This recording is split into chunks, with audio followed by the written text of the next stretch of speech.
Hello दोस्तों, आप लोगों का स्वागत है H2O स्टडी चैनल में। देखिए, आज का लेक्चर में हम लोग पढ़ेंगे फ्रिक्शन। ठीक, फ्रिक्शन के बारे में देखते हैं। फ्रिक्शन का बेसिक चीज, फिर मतलब बेसिक फ्रिक्शन का मतलब क्या होता है, फिर फ्रिक्शन का यूजेज कहाँ है, फ्रिक्शन से हम लोग का बेनिफिट क्या होता है। फ्रिक्शन मतलब होता है घर्षण। अगर हिंदी से जानना चाहते हैं तो हिंदी घर्षण इसका होता है। तो इसका सबसे पहले देखेंगे हम लोग एडवांटेज क्या है, इसका डिसएडवांटेज क्या है, फ्रिक्शन का कुछ कुछ नियम है, नियम के बारे में देखेंगे, फ्रिक्शन फोर्स कैसे निकालते हैं वो देखेंगे, प्लस में फ्रिक्शन कैसे जनरेट होता है ये देखेंगे, ये किस किस चीज पे डिपेंड करता है ये देखेंगे, और कुछ न्यूमेरिकल भी देखेंगे। ठीक है ना। तो देखिए, नाम है फ्रिक्शन मीन्स बोला जाए तो इसको हम लोग हिंदी में बोल सकते हैं घर्षण। ठीक, ये इंसान के लिए दुश्मन का भी काम करता है और दोस्त का भी काम करता है। अब बताते हैं दोस्त का काम कब करता है और दुश्मन का काम कब करता है। सो देखिए, फ्रिक्शन दुश्मन का काम कब करता है, जब गाड़ी उड़ी चलाइएगा ना तो इसी फ्रिक्शन के चलते इतना पेट्रोल खर्चा होता है। सोचिए, फ्रिक्शन अगर कम रहेगा ना तो मतलब गाड़ी उड़ी में कम पेट्रोल या कम डीजल खर्चा होगा, आराम से चले जाइएगा। तो वहां पे दुश्मन की तरह काम करता है, क्या कि ज्यादा पैसा निकलता है पैकेट से। एक बात समझे। लेकिन दूसरा, दोस्त की तरह भी ये काम करता है। अगर फ्रिक्शन नहीं रहेगा तो चल भी नहीं पाएंगे हम लोग आगे। तो दोनों है, मतलब कि इसका ड्रॉबैक भी है और इसका बेनिफिट भी है। फ्रिक्शन, घर्षण। तो देखिए, घर्षण जनरली ना जब तक दो कांटेक्ट यानी दो ऑब्जेक्ट के बीच में कांटेक्ट नहीं होगा, दो ऑब्जेक्ट के बीच में जब तक कांटेक्ट नहीं होगा तब तक फ्रिक्शन घर्षण होना संभव नहीं। जैसे ये देखिए, ये दोनों हाथ है, इस दोनों के बीच अगर एक को मतलब अस्थिर रखते हैं और दूसरा को अगर स्लाइड करते हैं ना, दूसरा को भी मोशन करते हैं तो भी फ्रिक्शन लगेगा। अगर दोनों को स्लाइड करते हैं तो दोनों में क्या होगा, दोनों में मतलब दोनों को स्लाइड करते हैं तो भी फ्रिक्शन यहाँ पे जनरेट होगा। अगर देखिए, दोनों को स्लाइड कर रहे हैं तो यानी दोनों को स्लाइड कर रहे हैं ना, तो यहाँ पे रिलेटिव हो जाता है, रिलेटिव मोशन। जब दो ऑब्जेक्ट मोशन करता है तो दोनों को कंपेयर करने के लिए हम लोग रिलेटिव मोशन का कॉन्सेप्ट यूज करते हैं। और अगर एक स्थिर है और दूसरा को केवल चला रहे हैं तो वहां पे रिलेटिव मोशन का जिक्र नहीं करते हैं। तो यही है हम लोग का फ्रिक्शन। फ्रिक्शन हमेशा ध्यान रखिएगा, दो कांटेक्ट सरफेस के बीच में लगने वाला एक प्रकार का क्या है, फोर्स है। फोर्स एक प्रकार का, फ्रिक्शन क्या है, बल है। आई होप समझ में आ रहा है। जैसे अभी हम लोग फोर्स पहले पढ़ रहे थे ना कि अप्लाई कर रहे हैं फोर्स, कभी ऊपर से लोड लग रहा है, कभी नीचे से लोड लग रहा है, कभी फोर्स अप्लाई करके किसी के बॉडी में मोशन ला दे रहे थे तो किसी का बॉडी को रोक दे रहे थे, किसी के बॉडी का डायरेक्शन चेंज कर दे रहे थे। ये सब ऐसे फोर्स के चलते ही हो रहा था। तो उसी टाइप का एक फ्रिक्शन भी क्या है, उसी टाइप का एक फ्रिक्शन भी फोर्स है। और ये देखिए, फोर्स आता कहां से है, ये फोर्स आता कहां से। जैसे किसी भी चीज के बॉडी में हम लोग फोर्स अप्लाई किए तो वहां से हम लोग को तो पता चल गया कि अच्छा ठीक है, ये अप्लाइड फोर्स है जो हम लगाएं। लेकिन ये फ्रिक्शन फोर्स आता कहां से, ये फ्रिक्शन फोर्स में सेल्फ मतलब जनरेट हो जाता, अपने आप ये क्रिएट हो जाता। और ये फ्रिक्शन फोर्स सेल्फ एडजस्टमेंट भी कर लेता है कि मतलब कितना फ्रिक्शन हमको देना है और कितना फ्रिक्शन हमको नहीं, मतलब कितना फ्रिक्शन फोर्स लगाना है और कितना फ्रिक्शन फोर्स नहीं लगाना है, ये इस सेल्फ एडजस्टमेंट कर लेता है। समझ रहे हैं ना बात को, समझ रहे होंगे। देखिए, मेरा ना एक एक बात पे ध्यान दीजिएगा, एकदम एक एक बात में कुछ ना कुछ छुपा हुआ रहेगा, एकदम बढ़िया से इस चीज को समझाएंगे।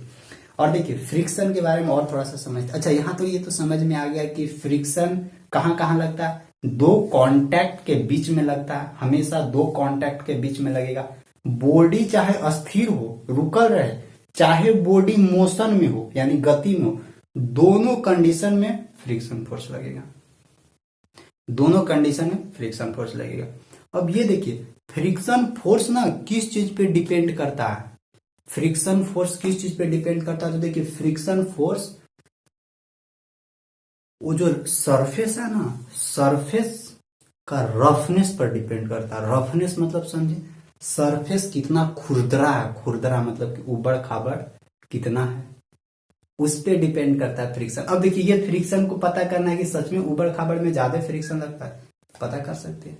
बाइक ले लीजिए, बाइक में 1 लीटर तेल डला लीजिए और उसको उबड़ खाबड़ जहां पे पूरा कीचड़ उचड़ मिट्टी इधर उधर पूरा गड्ढा उड्ढा होगा ना, उधर गाड़ी ले जाइए। आपको खुद ही पता चल जाएगा ना कि कितना डिस्टेंस हम कवर कर पाए, समझे।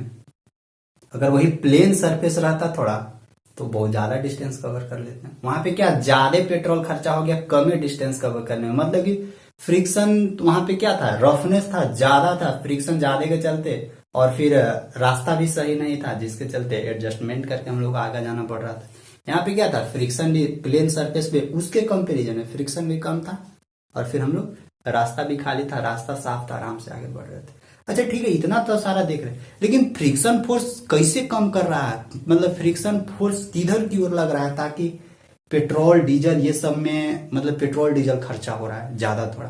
तो देखिए, अच्छा मान लेते हैं कि गाड़ी हम लोग चलाते हैं, तो गाड़ी चला रहे हैं तो गाड़ी से तो हम लोग आगे जा रहे हैं, गाड़ी तो आगे जा रहा है, लेकिन जरूर कुछ ना कुछ उसका दोनों चक्का देखिए, दोनों चक्का कहाँ कांटेक्ट रहता है, दोनों या चारों चक्का या 6 चक्का जो भी जितना चक्का हो, कहाँ कांटेक्ट रहता है, पृथ्वी के सरफेस से कांटेक्ट रहता है। पृथ्वी का सरफेस स्थिर रहता है। देखिए बॉडी आगे बढ़ रहा है, बॉडी आगे बढ़ रहा है, लेकिन उसको ना पीछे खींचने वाला है। एक होता है ना कि कोई कोई आगे बढ़ता है ना तो एक पीछे उसको खींचने की कोशिश करता है, मतलब वो खुद ही आगे नहीं बढ़ेगा, वो क्या करेगा, नहीं हम तुमको पीछे खींचेंगे, वही है फ्रिक्शन। फ्रिक्शन हमेशा क्या होता है, जिस तरफ बॉडी मोशन कर रहा है उसका अपोजिट डायरेक्शन में फ्रिक्शन लगता है, अपोजिट डायरेक्शन में फ्रिक्शन लगता है, ध्यान रखिएगा। यहाँ पे आप लोग देखिए, अब यहाँ पे भी बताते हैं, आप लोग ना गाड़ी देखते होंगे, रोड पे गाड़ी चलती है ना, रोड पे गाड़ी चलती है 10 चक्का, 18 चक्का, 15 चक्का, फिर एगो 2 चक्किया, एगो हम लोग का अपना साइकिलवा है, सबसे बढ़िया साइकिल है, साइकिल है, ठीक। तो यहाँ पे देखिएगा क्या होता है, अब यहाँ पे समझते हैं ना कि फ्रिक्शन किसमें ज्यादा लग रहा है, कौन ज्यादा फ्रिक्शन के चलते, मतलब फ्रिक्शन कहाँ किस में ज्यादा देखने को मिल रहा है। जैसे देखिएगा, अगर कांटेक्ट सरफेस 2 गो रहेगा ना, मतलब कि चक्का, छोटा वाला चक्का से अगर आप लोग साइकिल या बाइक से आगे जाइएगा ना, तो वहां पे फ्रिक्शन वहां पे मिनिमम लगता है, थोड़ा कम लगता है। लेकिन अगर वही 18 चक्का और 15 चक्का वाला गाड़ी में देखिएगा ना, तो उन लोग में फ्रिक्शन ज्यादा काम करता है। क्यों ज्यादा काम करता है, क्योंकि उन लोग में ज्यादा टायर लगा हुआ रहता है, इसीलिए आप लोग देखते होंगे, आप लोग इसीलिए देखते होंगे क्या ना, कि उन लोग ना ज्यादा टैक्स भरता है। टैक्स क्यों उन लोग ज्यादा भरता है, क्योंकि देखिए टैक्स उन लोग ज्यादा इसीलिए भरता है क्योंकि उन लोग के गाड़ी से ज्यादा फ्रिक्शन जनरेट होता है, और ज्यादा फ्रिक्शन जनरेट होने के चलते देखिए क्या होता है ना, ज्यादा फ्रिक्शन जनरेट होने के चलते उस रोड जो बना रही है ना गवर्नमेंट, वो रोड में क्या होता है कि ज्यादा, मतलब कि रोड को ज्यादा खराब करता है गाड़ी। वो जो 14 चक्का, 18 चक्का, 12 चक्का होती है, वो सब टैक्स ज्यादा भरती है। क्यों ज्यादा भरती है, क्योंकि सब ज्यादा फ्रिक्शन जनरेट करता है। ज्यादा फ्रिक्शन जनरेट करने के चलते जो रोड का जो सरफेस होता है ना, वो सरफेस और रफनेस हो जाता है, और खराब हो जाता है, और खराब हो जाता है, जिसके चलते और फ्रिक्शन जनरेट होता है, फिर रोड खराब हो रहा है, खराब हो रहा है, तो सरकार को तो बनाना पड़ेगा। भाई तू इधर से पैसा दे तो हम बनाएंगे। तो यहाँ से हमको ये बताने का मकसद है कि यहाँ पे देखिए, यानी एक तरह से दुश्मन की तरह भी काम करता है, एक तरह से दोस्त की तरह भी काम करता है फ्रिक्शन। ये मेरा बताने का मकसद है। आई होप समझ में आ गया होगा। अब और आगे नहीं, अब मतलब और अंदर में नहीं घुसेंगे, अब ऊपर ऊपर थोड़ा सा आगे बढ़ते हैं।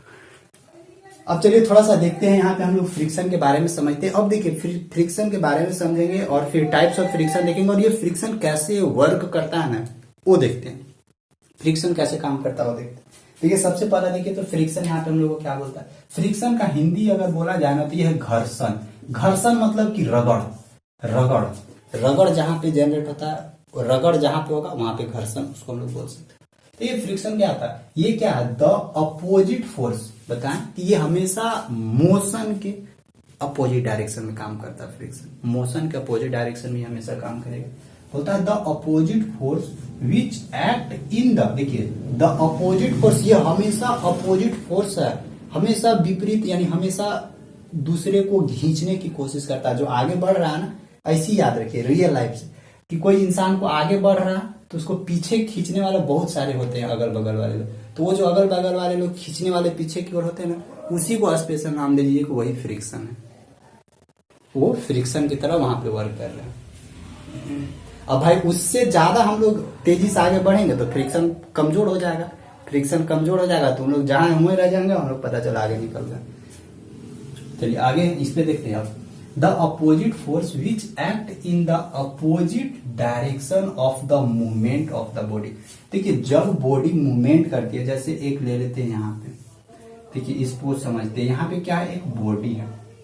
इस बॉडी में देखिए हम लोग ना इधर से पी फोर्स लगाए, इधर से पी फोर्स लगाए, देखिएगा ये पी फोर्स लगाए, तो पी फोर्स लगाए ना, तो ये बॉडी कहाँ है, ये बॉडी अब आगे घसकेगा, कुछ दूर आगे जाएगा, थोड़ा ज्यादा फोर्स लगाएंगे तो बॉडी आगे घसकेगा, आगे घसकेगा। उसी समय हमेशा ध्यान रखिएगा, उसी समय ये जो दोनों का जो कांटेक्ट सरफेस है ना, यहीं पे फ्रिक्शन फोर्स जनरेट होता है। जब बॉडी आगे भाग रही है तो फ्रिक्शन फोर्स कहाँ जनरेट होगा, ये वाला फ्रिक्शन फोर्स जनरेट होगा, जस्ट इसका अपोजिट डायरेक्शन में। इसको हम लोग एफ से डिनोट करते हैं। ठीक, तो अब तो यहां से समझ में आ गया कि अगर फ्रिक्शन फोर्स का डायरेक्शन पूछा जाए तो फ्रिक्शन फोर्स का डायरेक्शन हमेशा क्या होता है, मोशन के डायरेक्शन के अपोजिट डायरेक्शन में, और ये क्या होता है, कांटेक्ट सरफेस के टेंजेंशियली रहता है, टेंजेंशियली। तो डेफिनेशन लिख लीजिएगा, फ्रिक्शन में क्या होता है, the opposite force which act in the opposite direction of the movement of the body is called force of friction, is called force of friction, या इसको केवल हम लोग फ्रिक्शन बोल सकते हैं। यही है हम लोग का फ्रिक्शन। अब यहाँ पे देखिए, तो हम लोग थोड़ा सा आगे देखते हैं कि फ्रिक्शन में कुछ कुछ टाइप्स ऑफ फ्रिक्शन के अंदर इसको हम लोग थोड़ा सा बांटते हैं। फ्रिक्शन का दो टाइप में हम लोग इसको बांट देते हैं। जैसे देखिए दो कंडीशन में फ्रिक्शन काम करता है, जब कोई बॉडी अस्थिर रहता है ना उस समय भी उसमें फ्रिक्शन काम करता है, और जब कोई बॉडी मोशन में रहता है ना उस समय भी उसमें फ्रिक्शन में काम करता है। ये तो हम लोग बॉडी को मोशन में कर दिए, उस समय का फ्रिक्शन के बारे में बात कर रहे हैं। जब बॉडी अस्थिर रहेगा ना उस समय भी उसमें फ्रिक्शन फोर्स जनरेट होगा। तो दोनों में देखते हैं, और फिर दोनों में ये भी देखेंगे कि कौन वाला फ्रिक्शन फोर्स ज्यादा होता है, यानी जो अस्थिर है बॉडी उस समय फ्रिक्शन फोर्स ज्यादा काम करता है, या जब बॉडी मोशन में है उस समय फ्रिक्शन फोर्स ज्यादा काम करता है। फ्रिक्शन फोर्स हमेशा ध्यान रखिएगा, दोनों कांटेक्ट सरफेस के बीच में ही लगता है फ्रिक्शन फोर्स, मोशन के अपोजिट डायरेक्शन में लगता है, और टेंजेंशियली लगता है। यहाँ पे इतना दिमाग में फिट होना चाहिए। चलिए यहाँ पे हम लोग देखते हैं आगे, यहीं पे लिखते हैं ना, देखिए टाइप्स ऑफ फोर्स लिखते हैं। फोर्स को हम लोग ना दो टाइप में जनरली बांट के रखे हैं। अब अभी हम आप लोगों को बताएं types of force, types of force. देखिए टाइप्स ऑफ फोर्स, फोर्स को दो कैटेगरी में हम लोग बांट के रखे हैं। कौन कौन सा कैटेगरी में, पहला कैटेगरी का जब बॉडी स्थिर रहेगा उस समय फ्रिक्शन फोर्स लगेगा, types of friction force, FRICTN, types of friction force. ठीक ना, दो कैटेगरी में बांट के रखे, जब बॉडी स्थिर रहेगा उस समय और जब बॉडी मोशन में रहेगा उस समय। तो देखिए जब बॉडी स्थिर रहेगा उसको हम लोग क्या बोलते हैं, static friction, TIC, static friction, FRICTION। I hope दिख रहा होगा, ठीक ना। स्टैटिक फ्रिक्शन जब बॉडी रेस्ट में रहता है उसको हम लोग बोलते हैं स्टैटिक फ्रिक्शन। और देखिए जब बॉडी मोशन में चलने लगा, मोशन में आ गया, यानी मोशन में करने का मतलब कि बॉडी में गति आ गया, उस समय भी फ्रिक्शन जनरेट होगा उसको। तो उस वो वाला फ्रिक्शन को हम लोग क्या बोलते हैं, डायनेमिक फ्रिक्शन, या इसी को हम लोग बोलते हैं काइनेटिक फ्रिक्शन। ठीक, काइनेटिक फ्रिक्शन। देखिएगा यहां से एक एक करके हम लोग सब समझते हैं। ये हम लोग का क्या है, स्टैटिक फ्रिक्शन, ये हम लोग का क्या है, डायनेमिक फ्रिक्शन। स्टैटिक फ्रिक्शन कब जनरेट होता है, जब बॉडी रेस्ट में रुका हुआ है उस समय उसमें स्टैटिक फ्रिक्शन, उसको हम लोग स्टैटिक फ्रिक्शन बोलेंगे। उसमें कौन सा फ्रिक्शन जनरेट हो रहा है, स्टैटिक फ्रिक्शन। जब बॉडी मोशन में रहेगा तो बोलेंगे कि उसमें किस टाइप का फ्रिक्शन जनरेट हो रहा है, डायनेमिक फ्रिक्शन या काइनेटिक फ्रिक्शन। अब देखिए डायनेमिक फ्रिक्शन या काइनेटिक फ्रिक्शन भी दो तरह का होता है, समझे। डायनेमिक फ्रिक्शन और काइनेटिक फ्रिक्शन भी हम लोगों को दो तरह का होता है।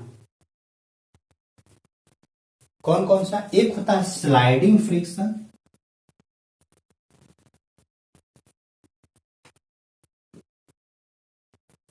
स्लाइडिंग फ्रिक्शन, और एक होता है रोलिंग फ्रिक्शन।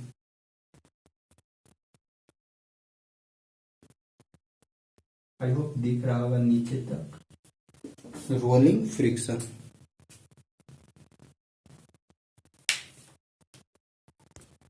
चलिए यहाँ तक दिख रहा है, यहाँ तक समझ में आया। अभी तक मतलब ना देखिए जो जो लिखे होंगे ना वो सब समझ में आया हो। अभी ना अभी देखिए इस सब के अंदर ना मैकेनिज्म है, यही सब के अंदर की मैकेनिज्म है। समझते अभी ग्राफ खींचेंगे, इसको बढ़िया सा ग्राफ खींच के सिखाएंगे आप लोग को। देखिए समझते हैं, स्टैटिक फ्रिक्शन मतलब कि जब बॉडी स्थिर रहेगा ना उस समय का फ्रिक्शन। डायनेमिक फ्रिक्शन मतलब कि जब बॉडी मोशन में आ जाएगा, देखिए मोशन में यानी गति में आ जाएगा ना उस समय जो फ्रिक्शन जनरेट होगा ना उसको हम लोग बोलेंगे डायनेमिक फ्रिक्शन। डायनेमिक फ्रिक्शन दो तरह का, स्लाइडिंग फ्रिक्शन, रोलिंग फ्रिक्शन। जैसे देखिए डायनेमिक फ्रिक्शन कहने का मतलब ना आप लोग ना जब किसी भी चीज को, किसी भी बॉडी को मोशन में ला रहे हैं ना तो दो तरह से आप लोग उसको मोशन में कर सकते हैं। पहला क्या, या तो उसको स्लाइड कर सकते हैं। अब देखिए स्लाइडिंग फ्रिक्शन में भी दो तरह का होता है। स्लाइडिंग फ्रिक्शन को दो को, एगो पुश करके कर सकते हैं, एगो पुल करके कर सकते हैं। स्लाइड यानी स्लाइड हम लोग किस तरह से कर सकते हैं, देखिए इसको बांट दे रहे हैं यहाँ पे, एगो पुश और एगो पुल। समझे, पुश और पुल मतलब समझे, यानी मान लेते हैं जैसे नहीं बेंच रहता है, बेंच रहता है तो हम लोग धर के कैसे खींचते हैं, तो धर के हम लोग खींच रहे हैं, तो धर के खींच रहे हैं तो वहां पे क्या कर रहे हैं, पुल कर रहे हैं। पुल कर रहे हैं तो वहां पे उसका जो चार वो पाया है नीचे उसमें फ्रिक्शन फोर्स लगेगा। और कभी क्या होता है हम लोग पुश करते हैं, धक्का देते हैं, धक्का देंगे तो फिर से चाहे वहां पे क्या होता है, स्लाइड हो रहा है, ठीक ना, वो स्लाइड हो रहा है। स्लाइड मतलब घिसिया रहा है, एकदम देहाती भाषा में घिसिया रहा है। एक होता है रोलिंग फ्रिक्शन। रोलिंग फ्रिक्शन मतलब ना रोल हो रहा है, देखिए रोल हो रहा है। रोल मतलब कि घूम रहा है, जैसे कि साइकिल का चक्का होता है, गाड़ी का चक्का होता है, वो सब क्या करता है, रोल करता है, घूमता है, उसको हम लोग बोलते हैं रोलिंग फ्रिक्शन। देखिए ये सब में ना आप लोग हमको एक चीज बता दीजिए। अच्छा नहीं पहले रुक जाइए, ये दोनों तो गए। अच्छा यहाँ से आप लोग बता दीजिए कि स्लाइडिंग फ्रिक्शन ज्यादा जनरेट, स्लाइडिंग फ्रिक्शन ज्यादा होगा या रोलिंग फ्रिक्शन ज्यादा होगा। सोचिए जब हम लोग उसको खींच रहे हैं और जब उसको गोले गोले घुमा रहे, देखिए स्टार्टिंग में क्या था ना कि लोगों के पास रोलिंग फ्रिक्शन नहीं। रोलिंग फ्रिक्शन कब आया, जब चक्का उक्का का निर्माण हुआ तब ना। तो पहले लोग ऐसी घींच घींच के लेते थे या धक्का दे देकर लेते थे। तो देखिए ना कि अरे धक्का देने के बाद और खींचने से हमको ज्यादा फोर्स लग रहा है। तो एक बार वो मतलब अर्ली मानव, आदि मानव लोग ऐसे किए थे। तो उन लोग क्या किए कि एक बार ढूंढुना के देखे, तो ढूंढुना के देखे ना तो अरे बहुत दूर तक चला जा रहा है। तो फिर उन लोग क्या किए, पेड़ काट काट के फिर उसको गोल गोल गोल गोल चक्का बनाने लगे। चक्का बना के देख रहे हैं अरे ये तो इसके कंपैरिजन में इसमें हमको आसानी से कुछ सामान उमान ढोल लेने में आसानी हो रहा है। रोलिंग फ्रिक्शन में इसमें कोई दिक्कत नहीं है, और स्लाइडिंग फ्रिक्शन में ज्यादा हमको लग रहा है फोर्स। आप लोग खुद से देखिए ना, खुद से देखिए, एगो बड़ा सा के पत्थर, एकदम बड़ा सा का पत्थर, क्या उसको आप खींच के लाते हैं या उसको क्या करते हैं, नीचे से डंटा लगाइएगा उसको गोल राउंड, आप लोग भी कोशिश करते हैं ना, उसको एक बार राउंड कर दे, राउंड कर देंगे बस गोले गोले करके आगे चला जाएगा। यानी हमेशा ध्यान रखिएगा कि स्लाइडिंग फ्रिक्शन रोलिंग फ्रिक्शन के कंपैरिजन में ज्यादा लगता है, और स्लाइडिंग फ्रिक्शन ज्यादा लग रहा है। देखिए फ्रिक्शन ज्यादा लग रहा है यानी पीछे की ओर ये ज्यादा खींचेगा, तो हम लोग को आगे ले जाने में क्या होगा, आगे ले जाने में और थोड़ा ज्यादा फोर्स लगाना होगा। इसमें क्या आता है, रोलिंग फ्रिक्शन। रोलिंग फ्रिक्शन बस कैसे एक बार रोल कर देना, रोल कर देंगे तो ये धीरे धीरे धीरे फिर आगे चला जाएगा। तो यहां से भी क्वेश्चन पूछ सकता है कि स्लाइडिंग फ्रिक्शन ज्यादा होता है या रोलिंग फ्रिक्शन। तो देखिए sliding friction is greater than rolling friction. यहां तक हो गया, आई होप ये समझ में। डेफिनेशन लिखवा देंगे, टेंशन मत लीजिए। अब देखिए ये एक होता है डायनेमिक फ्रिक्शन, एक होता है स्टैटिक फ्रिक्शन। अब इस दोनों में आते हैं, यहां तो हो गया। अब इस दोनों में, अब देखिए स्टैटिक फ्रिक्शन है, एक डायनेमिक फ्रिक्शन है। ये पुश पुल हो गया, इसको समझते। देखिए तो स्टैटिक फ्रिक्शन कहने का मतलब ना बॉडी अभी क्या है, रुकल है, बॉडी रुकल है। अच्छा मान लेते भारी, एगो भारी पत्थर रखा हुआ है कहीं, उसको तो हम पूरा अकेले धक्का लगा रहे हैं, धक्का लगा रहे हैं, धक्का लगा रहे, सर कुछ हिलिए नहीं रहा है, हिलिए नहीं रहा है। इसका मतलब क्या कि हम जो फोर्स लगा रहे हैं वो फोर्स उस बॉडी पर कुछ प्रभाव नहीं डाल रहा है। यानी क्यों नहीं डाल रहा है, क्योंकि उसका जो कांटेक्ट सरफेस है ना, कांटेक्ट सरफेस और पत्थर के बीच का जो सरफेस है वो इतना मतलब इतना जकड़ के रख ले ना आपस में, मतलब इतना जकड़ के रख ले कि मेरा वाला फोर्स उसके सामने कम पड़ जा रहा है। आई होप समझ में आ रहा होगा। स्टैटिक फ्रिक्शन तो दुगो के और बुलाएंगे, दुगो को बोलेंगे और, दुगो के और बोलेंगे, और दुगो को और बुलाएंगे, दुगो को और पूरा जोड़ लगाने के लिए बोलेंगे। जोड़ लग अभी नहीं कुछ, एगो के और बुलाएंगे, एगो की और बुलाएंगे ना तो वो कहा थोड़ा सा मतलब ना अपना जगह छोड़ने की कोशिश करेगा। समझिएगा इस चीज को। थोड़ा सा वो अपना जगह छोड़ने की कोशिश करेगा। और देखिए अभी पूरा छोड़ा नहीं है वो अपना जगह, और फिर क्या करेंगे, फिर एक और को बुलाएंगे, और एक और को बुलाएंगे ना तो थोड़ा सा फोर्स लगाएगा ना तो पूरा क्या हो जाएगा, एक राउंड मतलब वहां से तुरंत मोशन में आ जाएगा। तो देखिएगा यहाँ पे ध्यान से, एक बार मोशन में आ गया तब उसको हम लोग क्या करेंगे, तेजी से करके आगे ले जाएंगे। यहाँ पे बात को देखिएगा, समझिएगा इस बात को। स्टार्टिंग में क्या था, हम लोग अगर देखिए अभी ग्राफ भी बना के देखेंगे। देखिए स्टार्टिंग में क्या था, इस बॉडी पर पूरा फोर्स लगा रहे, फोर्स लगा रहे हैं, कुछ हिल ही नहीं रहा है। क्यों नहीं हिल रहा है, क्योंकि यहाँ पे फ्रिक्शन नीचे ज्यादा है, फ्रिक्शन ज्यादा है। अब जो फोर्स लगा रहे, एक ऐसा सिचुएशन आता है कि फोर्स मतलब जो हम फोर्स लगा रहे हैं ना, एक ऐसा सिचुएशन आता है कि जो हम फोर्स लगा रहे हैं, इधर से जो पी फोर्स लगा रहे हैं वो कौन सा फोर्स के बराबर हो जाता है, इधर जो फ्रिक्शन फोर्स है ना उसके बराबर हो जाता है। जो हम फोर्स लगा रहे हैं और फ्रिक्शन फोर्स लगा रहे हैं, तो उस जगह पे, जिस जगह पे जो हम फोर्स लगा रहे हैं यानी अप्लाइड फोर्स, और वो जो फ्रिक्शन फोर्स है नीचे वाला लग रहा है, वो दोनों इक्वल हो जाएगा, वहां पर इक्वल हो जाएगा। तो अभी भी बॉडी क्या है, अभी भी बॉडी इक्विलिब्रियम में है, अभी भी बॉडी मोशन में नहीं आया। और जैसे ही फ्रिक्शन फोर्स के कंपैरिजन में अप्लाइड फोर्स जैसे ही ज्यादा होगा, उसी सिचुएशन में क्या हो जाएगा, बॉडी मोशन में आ जाएगा। देखिए जो हम बोलना चाह रहे हैं उसको समझिएगा बात को। तो देखिए यहाँ पे जी मतलब अभी P बराबर F हुआ, जैसे ही P बराबर F हुआ तो वहां पे समझिए एक लिमिट आ गया, यानी इस लिमिट से थोड़ा सा और फोर्स लगाएंगे ना, थोड़ा सा और फोर्स, तो ये क्या हो जाएगा, बॉडी मोशन में आ जाएगा। यानी इस लिमिट से, यानी जो फोर्स लगा रहे थे, फोर्स एक लिमिट की तरह काम कर रहा था, उस वहां तक पहुंचने के लिए हम लोग इधर पूरा फोर्स लगा रहे, अभी भी बॉडी मोशन में नहीं आया। एक ऐसा समय आया कि मतलब ना थोड़ा सा और फोर्स लगाएंगे ना तो वो बॉडी चलना शुरू कर देगा। यानी थोड़ा सा और फोर्स लगाएंगे मतलब वहां तक हम लोग को क्या है, अभी भी बॉडी इक्विलिब्रियम में बॉडी कब रहेगा, जब फ्रिक्शन फोर्स और ये जो अप्लाइड फोर्स है दोनों इक्वल में रहेगा, तभी तो रहेगा। और जैसे ही मतलब ये जो अप्लाइड फोर्स बढ़ाएंगे तो ये क्या आ जाएगा, ये जो लिमिटवा था वो लिमिटवा से अब बाहर चला जाएगा, तो फिर बॉडी क्या आ जाएगा, मोशन में आ जाएगा। और एक बार बॉडी मोशन में आ गया ना तो फिर उसको आगे ले जाने में बहुत आसानी होती है, समझे। यही है यहाँ पे बता। और यहाँ पे देखिए ये जो एक लिमिट मिला ना, इसी लिमिट को हम लोग एक स्पेशल नाम दे देते हैं, इसको हम लोग बोलते हैं लिमिटिंग फ्रिक्शन। लिमिटिंग फ्रिक्शन मतलब एक ऐसा फ्रिक्शन है, यानी एक ऐसा जगह है जिस जगह पे अप्लाइड फोर्स और फ्रिक्शन फोर्स इक्वल हो जाता है, वहां पे बॉडी इक्विलिब्रियम है। और जैसे ही फ्रिक्शन फोर्स के कंपैरिजन में अप्लाइड फोर्स जैसे ही ज्यादा लगाएंगे ना तो बॉडी तुरंत क्या हो जाएगा, तुरंत मोशन में आ जाएगा। यानी यहां से पता क्या चला कि जिस समय बॉडी रुकल रहेगा ना, उसको मोशन में लाने के लिए ना ज्यादा फोर्स लगाना होगा। ज्यादा फोर्स का मतलब कि इसमें फ्रिक्शन फोर्स ज्यादा है, और जैसे ही बॉडी एक बार मोशन में आ गया ना तो उस समय उसका फ्रिक्शन फोर्स कम है। जैसे आप लोग यहाँ पे भी देखिए, एक बड़ा ट्रक है, उस बड़ा ट्रक को ना स्टार्टिंग अभी रुका हुआ है, स्टार्टिंग में उसको ना धक्का देने में ना बहुत ज्यादा लोगों को लगना पड़ता है, एकदम बहुत ज्यादा लोगों को। नहीं, अगर किसी का गाड़ी स्टार्ट नहीं हो रहा है तो नहीं देखते हैं, किसी का गाड़ी स्टार्ट नहीं हो रहा है तो नहीं देखते कि पूरा धक्का देता है 2-3 गो, अभियो हिल नहीं रहा है, बड़ा गाड़ी है अभियो हिल नहीं रहा है तो 4 गो अब आएगा तब धक्का दे। और एक बार जहां गाड़ी हिल जाता है ड्राइवर भी बोलेगा खाली एक बार कैसे हिला दे, फिर तो हम समझ जाएंगे। उसको ये नहीं पता है कि एक बार हिल जाएगा तो वो मोशन में आ जाएगा, जो फ्रिक्शन लग रहा था स्टैटिक फ्रिक्शन वो ज्यादा लग रहा था, और एक बार बॉडी मोशन में आ जाएगा तो डायनेमिक फ्रिक्शन कम लगने लगेगा तो वो आसानी से फिर आगे बढ़ जाएगा। यानी यहां से क्या पता चल रहा है कि डायनेमिक फ्रिक्शन के कंपैरिजन में स्टैटिक फ्रिक्शन ज्यादा होता है।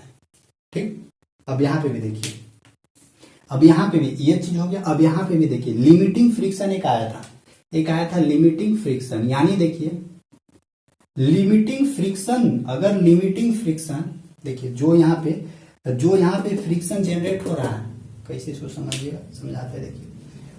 इसका ना एगो हम बनाएंगे, ग्राफ बनाएंगे अभी तो समझ जाइएगा। वहां से इस जगह पे थोड़ा सा देखिए, ये जो लिमिटिंग फ्रिक्शन है ना, लिमिटिंग फ्रिक्शन, जैसे ही लिमिटिंग फ्रिक्शन पार करता है, लिमिटिंग फ्रिक्शन पार करता है तो उसके बाद बॉडी क्या आता है, मोशन में।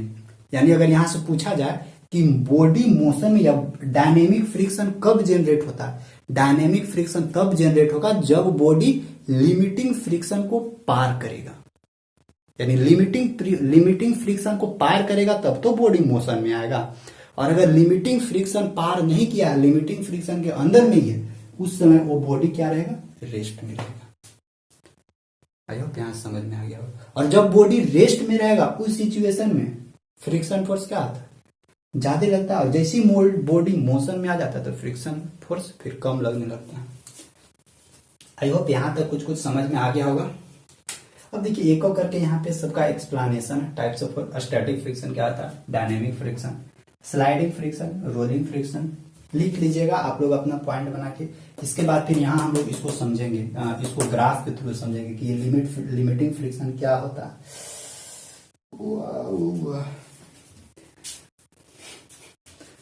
ठीक है, इतना आप लोग लिखिए, इतना लिखिए। इसके बाद फिर हम और आगे आप लोग को बताते हैं।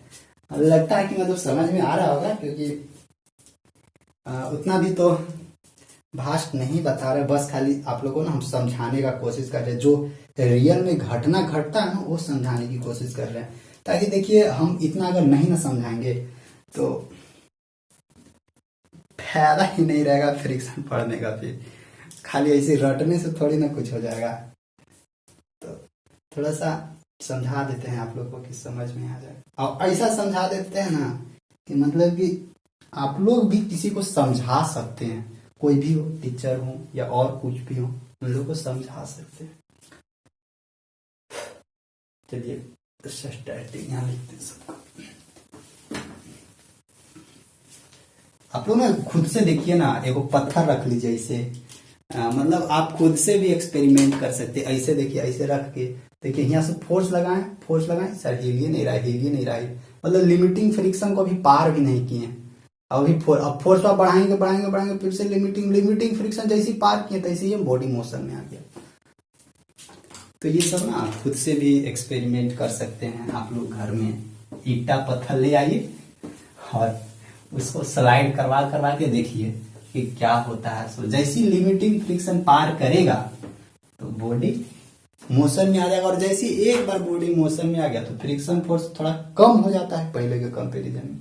ऐसे स्टार्ट करने में थोड़ा जोड़ लगता है।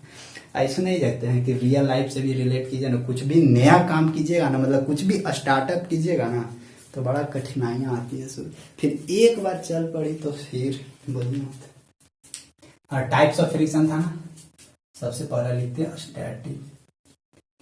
Static friction. सबका हम डिफिनेशन आप लोग को लिख देते हैं ना।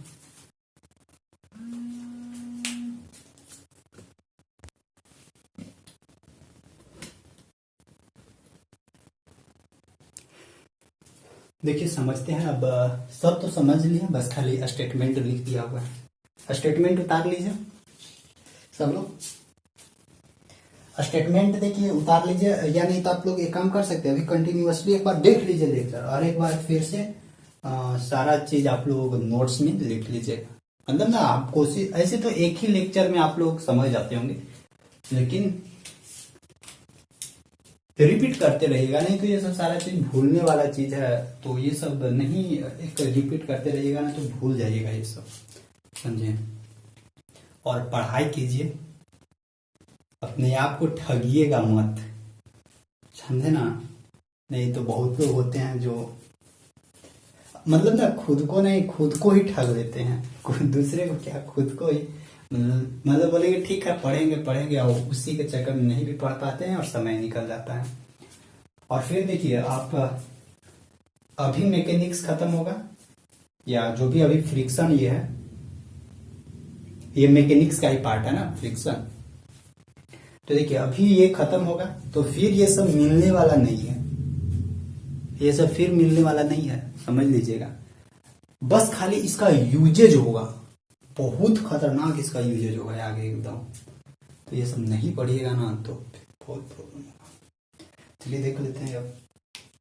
आप लोग भी अब समझदार हो गए हैं, अब आप लोग को भी इतना तो आइडिया हो गया ही होगा कि क्या, मतलब इतना तो आइडिया हो गया ही होगा। ये तो नहीं पता होगा कि मतलब आगे क्या मिलेगा फ्यूचर में, लेकिन इतना तो आइडिया हो गया होगा कि हाँ पढ़ना तो पड़ेगा। बिना पढ़े कोई संभव नहीं है, कुछ नहीं है, बिना पढ़े कुछ होने वाला नहीं है, नॉलेज तो जरूरी है। इंजीनियर ऐसा ही बनिएगा, हाँ पढ़ना तो पड़ेगा। देखिए समझते हैं, ओहो चलिए देखते हैं। यहाँ पे हम लोग को क्या है, स्टैटिक फ्रिक्शन है ना, स्टैटिक फ्रिक्शन समझते हैं इसको। देखिए स्टैटिक फ्रिक्शन क्या बोलता है ना, स्टैटिक फ्रिक्शन बोलता है it is the friction experienced bye a body when it is at rest. देखिए स्टैटिक फ्रिक्शन कब अनुभव किया जा सकता है, जब बॉडी रेस्ट में है या बॉडी मोशन करने वाला है, मोशन में नहीं है, मतलब करने को है, या इसको और इस तरह से डिफाइन कर सकते हैं। It is the friction when the body tends to move, यानी मूव करने को है, अभी मूव किया नहीं, उस समय जो फ्रिक्शन जनरेट होता है वही कहलाता है स्टैटिक फ्रिक्शन। डायनेमिक फ्रिक्शन ये तो जब बॉडी मोशन में आ जाता है उस समय जो फ्रिक्शन जनरेट होता है। अगर ना इसको लिमिटिंग फ्रिक्शन के अंतर्गत रखा जाए तो देखिए लिमिटिंग फ्रिक्शन से जो कम वाला फ्रिक्शन होता है, मतलब लिमिटिंग फ्रिक्शन यहाँ है तो लिमिटिंग फ्रिक्शन से इधर वाला, लिमिटिंग फ्रिक्शन से इधर वाला को हम लोग स्टैटिक फ्रिक्शन, यानी इसको हम लोग बोल सकते हैं ना कि जब स्टैटिक फ्रिक्शन मैक्सिमम हो जाता है, यानी मैक्सिमम जब स्टैटिक फ्रिक्शन मैक्सिमम हो जाएगा तभी ना जाके वो मोशन में होगा, तभी ना गति में आएगा। लेकिन अभी गति नहीं किया, तो जो मैक्सिमम मतलब स्टैटिक फ्रिक्शन जो मैक्सिमम हो जाता है वही क्या कहलाता है, वही तो कहलाता है लिमिटिंग फ्रिक्शन। और उससे थोड़ा सा और बढ़ा, थोड़ा सा मतलब और अप्लाइड फोर्स लगाएंगे तो फिर बॉडी क्या हो जाएगा, मोशन में आ जाएगा, यानी लिमिटिंग से फिर आगे चल जाएगा। तो अभी उसको भी देखेंगे लिमिटिंग, और फिर उसको इस दोनों से रिलेट करेंगे। देखिए रिलेट करते रहिए, ऐसे रिलेट कीजिएगा ना तो दिमाग चलेगा, दिमाग खुलेगा तो पता चलेगा। ऐसे देखिए रिलेट कीजिएगा ना तो आपको भी लगेगा कि नहीं हाँ मेरा दिमाग चल रहा है। नहीं तो दिमाग शांत करके रखिएगा ना तो फिर नहीं पढ़ पाइएगा, इसलिए दिमाग को खोल के रखना है। नहीं खुला होगा तो स्क्रू साइकिल उनकल दुकान में चले जाइएगा, हम लोग बहुत तेज मिस्त्री होते हैं, हम लोग खोल खाल के बराबर कर देंगे। चलिए देखिए डायनेमिक फ्रिक्शन हम लोग को क्या बोलता है, डायनेमिक फ्रिक्शन बोलता है इट इज द फ्रिक्शन, यानी ये घर्षण है, it is a friction experience, ये कब एक्सपीरियंस किया जाता है, experience by a body when it is in motion, जब ये बॉडी मोशन में रहता है ना उस समय ये डायनेमिक फ्रिक्शन अनुभव किया जाता है। It is also known as dynamic friction, नहीं it is also known as kinetic friction, ठीक, it is also known as kinetic friction. अब इसको दो पार्ट में हम लोग बांट के रखें, एक स्लाइडिंग फ्रिक्शन, एक रोलिंग फ्रिक्शन। स्लाइडिंग फ्रिक्शन कब बोलते हैं, जब बॉडी स्लाइड कर रहा है एक दूसरे के ऊपर तो उस समय बोलेंगे स्लाइडिंग फ्रिक्शन। रोलिंग फ्रिक्शन कब बोलेंगे, जब एक दूसरे के ऊपर बॉडी क्या कर रहा है, रोल कर रहा है, उस समय उसको हम बोलेंगे रोलिंग फ्रिक्शन। जैसे देखिए ये हम लोग का क्या बॉडी है, ये हम लोग का बॉडी है। देखिए जब बॉडी ऐसे है इसको हम लोग ना स्लाइड कर रहे हैं, देखिए स्लाइड कर रहे हैं तो यहाँ पे कौन सा फ्रिक्शन जनरेट हो रहा है, देखिए स्लाइड हो रहा है। एगो बॉडी रेस्ट है और एगो बॉडी रेस्ट और दूसरा का बॉडी क्या हो रहा है, स्लाइड कर रहा है, तो जिसको हम लोग क्या बोलते हैं, स्लाइडिंग फ्रिक्शन। देखिए इसको ना खींचने में, पुल करने में ना हमको आसानी महसूस हो रहा है, लेकिन ये पुश करने में ना, दबाने में ना बहुत थोड़ा ज्यादा फोर्स लगाना पड़ता है, इसीलिए पुल करना आसान होता है, पुश करना थोड़ा मुश्किल होता है। ये हो गया। अब इसके बाद हम लोग समझते हैं लिमिटिंग फ्रिक्शन क्या होता है। लिमिटिंग फ्रिक्शन समझिएगा, बढ़िया से लिमिटिंग फ्रिक्शन समझना है क्योंकि उसी से सारा न्यूमेरिकल आगे मिलने वाला। लिमिटिंग फ्रिक्शन देखिए, यही जो डायनेमिक फ्रिक्शन, जो मैक्सिमम डायनेमिक फ्रिक्शन होता है ना, वही कहलाता है लिमिटिंग फ्रिक्शन। लिमिटिंग फ्रिक्शन वही ना है, मतलब फोर्स लगा रहे बॉडी हिले नहीं रहा। अब एक ऐसा समय आएगा कि बॉडी अभी मतलब बॉडी मोशन में होने वाला है, और वही जो पॉइंट होता है वही है एक लिमिट। देखिए फ्रिक्शन का वो एक लिमिट पॉइंट है, बस फ्रिक्शन का एक लिमिट पॉइंट है, यानी वो लिमिट पार करेगा तभी कोई बॉडी मोशन में आएगा। इसीलिए उसको हम लोग लिमिटिंग पॉइंट बोलते हैं, लिमिटिंग फ्रिक्शन। समझते हैं, देखते हैं क्या होता है। सो कहाँ तक गाड़ी चल पाती है, कहाँ तक गाड़ी चल पाती है, देखते हैं। धक्का दे देकर ले चल रहे हैं, अभी कहाँ तक जाती है देखिए तो तनी। अब आते हैं लिमिटिंग फ्रिक्शन के बारे में बात करते हैं।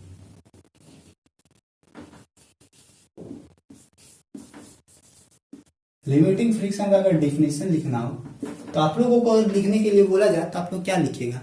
लिमिटिंग फ्रिक्शन को अगर मेरे को लिखने के लिए बोला जाना तो हम लिखेंगे द मैक्सिमम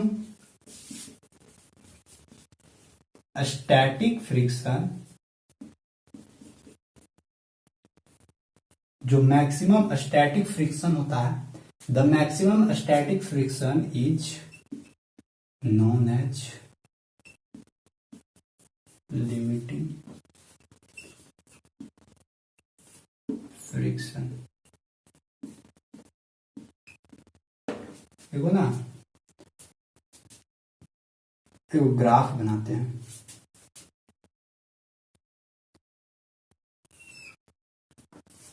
ऐसे एक तरफ रखते हैं फोर्स, अप्लाइड फोर्स, और एक तरफ रखते हैं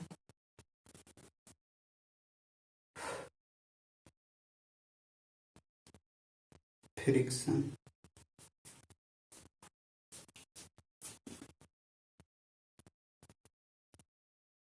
अप्लाइड फोर्स, और एक तरफ लिखते हैं फोर्स ऑफ फ्रिक्शन लिख दे, या केवल फ्रिक्शन ही लिख दे तो क्या दिक्कत है?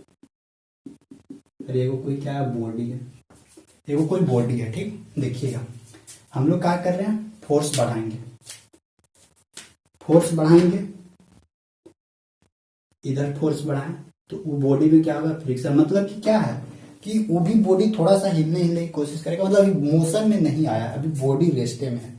अभी बॉडी क्या है, रेस्टे में बॉडी है। बॉडी रेस्ट में, फिर हम लोग क्या करेंगे, फिर और फोर्स लगाएं, और यानी ये यहाँ पे पहुंचेगा, यहाँ पे, फिर यहाँ पे, फिर यहाँ पे पहुंचेगा ऐसे। यानी अभी क्या कर रहा है, जैसे जैसे देखिए, जैसे जैसे हम लोग फोर्स लगा रहे हैं वैसे वैसे अभी फ्रिक्शन क्या हो रहा है, बढ़ रहा है। शुरुआत में बढ़ एक, क्योंकि देखिए स्टार्टिंग में ना फ्रिक्शन ज्यादा लेता है, फ्रिक्शन ज्यादा जनरेट करता है। जब बॉडी मोशन में आ जाता है ना तो फ्रिक्शन ऑब्वियसली अपने आप कम हो जाता है, क्योंकि एक वो कम हो जाता है तो दूसरा का, क्योंकि अप्लाइड फोर्स ज्यादा लगने लगता है ना उस सिचुएशन में। तो और वैसे भी जब रोल करने लगेगा तो फ्रिक्शन कम लग जाएगा। इस सिचुएशन में आप लोग देखिए, यहाँ पे आप लोग देखिएगा कि जब फोर्स लगा रहे थे तो ये फ्रिक्शन जनरेट हो रहा था, फ्रिक्शन बढ़ रहा था। यानी यहाँ पे देखिए, अब इसके बाद, इस पॉइंट के बाद देखिएगा, इस पॉइंट पर जैसे ही हम अप्लाइड फोर्स बढ़ाएं, तो ये जो फ्रिक्शन फोर्स हुआ क्या था, वो फ्रिक्शन फोर्स हुआ कम हो गया, फ्रिक्शन फोर्स कम हो गया। क्यों कम हुआ, समझ में आया? फ्रिक्शन फोर्स इसीलिए कम हुआ क्योंकि अप्लाइड फोर्स लगाएं तो बॉडी क्या हो गया, बॉडी मोशन में आ गया। अब बॉडी मोशन में आ गया तो फ्रिक्शन फोर्स ऑब्वियसली कम हो जाएगा, और बॉडी मोशन में आ गया तो फिर ये ऐसे अपना आगे गति करने लगेगा। यही है फ्रिक्शन अप्लाइड फोर्स। अब देखिए यहां से यहां तक का ये जो पॉइंट है, इसको हम लोग क्या बोलते हैं, स्टैटिक फ्रिक्शन बोलेंगे। स्टैटिक फ्रिक्शन, क्योंकि तुरंत बॉडी मोशन में नहीं आता है। स्टार्टिंग में आपको फोर्स ज्यादा लगाना होगा, तो उसमें फ्रिक्शन भी जनरेट होगा, और लिमिटिंग फ्रिक्शन को जैसे ही पार करेंगे ना, और हम लोग क्या बोलते हैं, जैसे मतलब लिमिटिंग फ्रिक्शन को पार करेंगे तो बॉडी मोशन में आ जाएगा। और यहाँ पे लिमिटिंग फ्रिक्शन क्या हो जाएगा, मैक्सिमम, ये है मैक्सिमम स्टैटिक फोर्स है। तो इस चीज को हम लोग क्या बोलेंगे, यहाँ पे इसको हम लोग बोलेंगे लिमिटिंग फ्रिक्शन, इसको भी बोलते हैं यहाँ पे लिमिट। ये ग्राफ बता दिए आप लोग को, क्योंकि पढ़ना भी जरूरी है। लिमिटिंग फ्रिक्शन यानी जो मैक्सिमम, और जैसे लिमिटिंग फ्रिक्शन से पार हुआ तो फिर इधर अपना डायनेमिक में आ गया, तो फिर फ्रिक्शन कम रहेगा। अब यहां से देखिए, अब इधर कौन सा, यहाँ से स्टैटिक फोर्स है, यहाँ लिमिटिंग है, और इधर अब क्या आ गया, डायनेमिक आ गया। डायनेमिक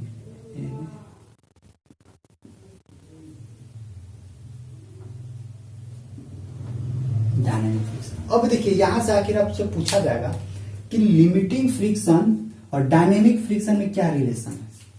तो हमेशा ध्यान रखिएगा, लिमिटिंग फ्रिक्शन क्या होता है, जो मैक्सिमम स्टैटिक फ्रिक्शन होता है, और डायनेमिक फ्रिक्शन हमेशा क्या होगा, हमेशा कम होगा as compare to limiting friction के कंपेरिजन में। यानी लिमिटिंग फ्रिक्शन इस डायनेमिक फ्रिक्शन के कंपेरिजन में ज्यादा होगा। क्यों ये ज्यादा होगा, क्योंकि ये मैक्सिमम स्टैटिक फ्रिक्शन होता है, और जैसे ही एक बार, क्योंकि ये बॉडी मोशन में कर रहा है, मोशन में आ गया तो फ्रिक्शन ऑब्वियसली ही कम हो जाएगा। तो आई होप यहाँ से समझ में आ गया होगा कुछ कुछ। ये फिगर बना लीजिएगा, अप्लाइड फोर्स ये स्टैटिक फ्रिक्शन, यहाँ पे लिमिटिंग फ्रिक्शन, फिर इधर डायनेमिक फ्रिक्शन। यहाँ पे देखिए जैसे ही यहाँ मैक्सिमम लिमिटिंग फ्रिक्शन पहुंचा, थोड़ा सा और फोर्स वाला लगाए ना, तो देखिएगा ये जो फ्रिक्शन फोर्स हुआ है ये नीचे घसक गया।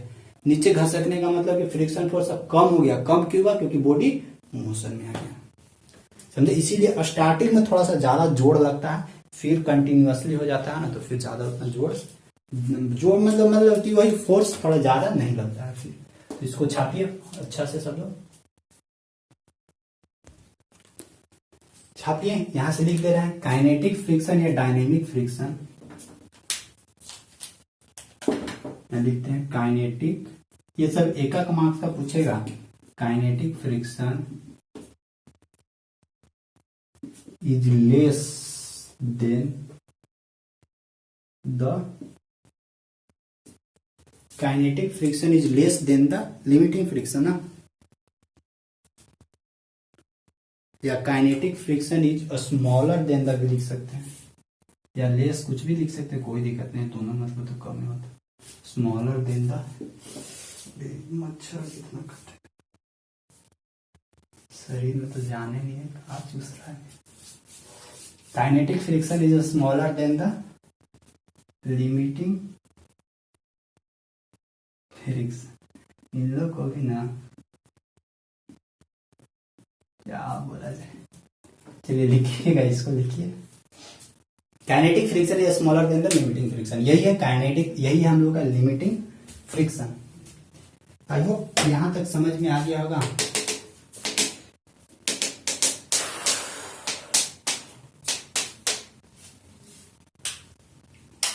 यहां तक तो छापिए तो आप लोग बढ़िया से। चलिए अब ना आगे हम लोग देखते हैं। अब बहुत थ्योरी पढ़ ली है, अब कुछ कुछ मैथमेटिकल कैलकुलेशन देखते हैं फ्रिक्शन का। फिर इतना थ्योरी बहुत हो गया, इतना देखते हैं मैथमेटिकल कैलकुलेशन क्या आता है, फ्रिक्शन का mathematical calculation.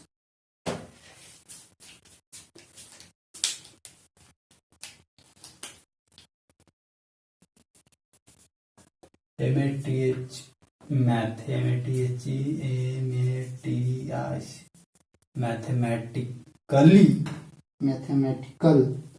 CAL calculation, CALCULAT। देखिए मैथमेटिकल कैलकुलेशन देखते हैं फ्रिक्शन का, ठीक ना।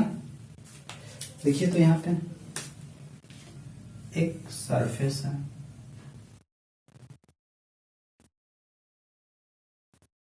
एक बॉडी है।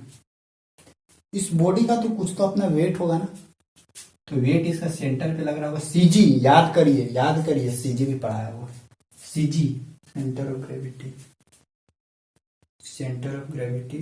हाँ ठीक, तो इसका CG कहाँ लाई करेगा, सेंटर ऑफ ग्रेविटी यहाँ, यानी CG कहाँ लाई करेगा, यहाँ। यहाँ क्या हो जाएगा mg, इसका mg नहीं लिखते, खाली W लिखते हैं, W वेट। अब देखिए तो यहां से इधर क्या लगाएंगे, P फोर्स लगा रहे हैं। P फोर्स लगाएंगे तो इसमें क्या हो जाएगा, इसके अंदर एक पीछे की ओर एक फ्रिक्शन फोर्स जनरेट होगा, जिसको हम लोग बोलेंगे F। और देखिए जैसे ही ये P फोर्स है, या ये कौन सा फोर्स जनरेट हो रहा है, लिमिटिंग। ये जैसी P फोर्स लिमिटिंग फ्रिक्शन को पार करेगा, तब जाके ना ये बॉडी मोशन में आएगा।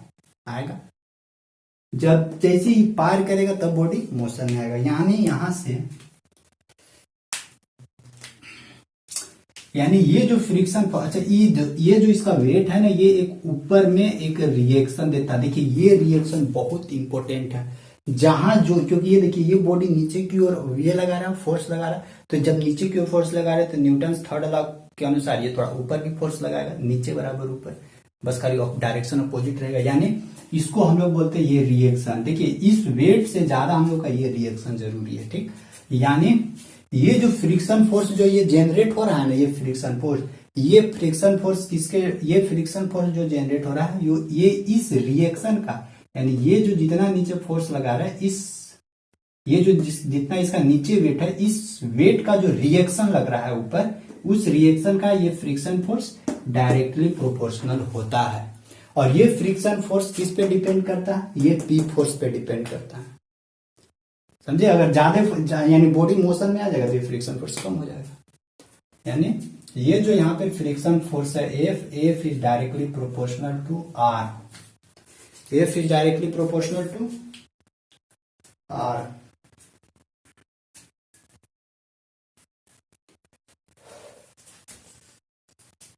F is directly proportional. अब देखिए यहाँ से जब प्रोपोर्शनलिटी हटाते हैं ना, तो एगो हम लोग का कांस्टेंट आता है म्यू आर, और म्यू बराबर क्या आता है, वेयर म्यू बराबर क्या आता है,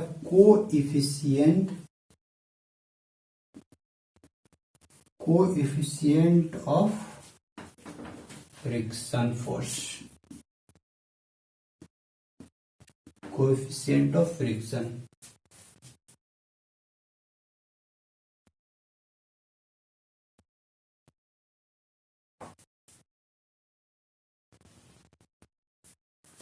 समझे। अब थोड़ा सा और देखिए, अभी यहाँ पे मैथमेटिकल कैलकुलेशन में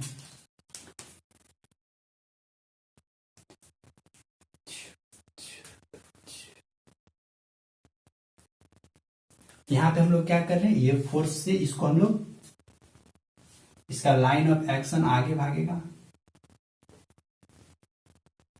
लाइन ऑफ एक्शन आगे भागेगा ना। यहां से देखिए तो कुछ और यहां से डाटा निकलेगा।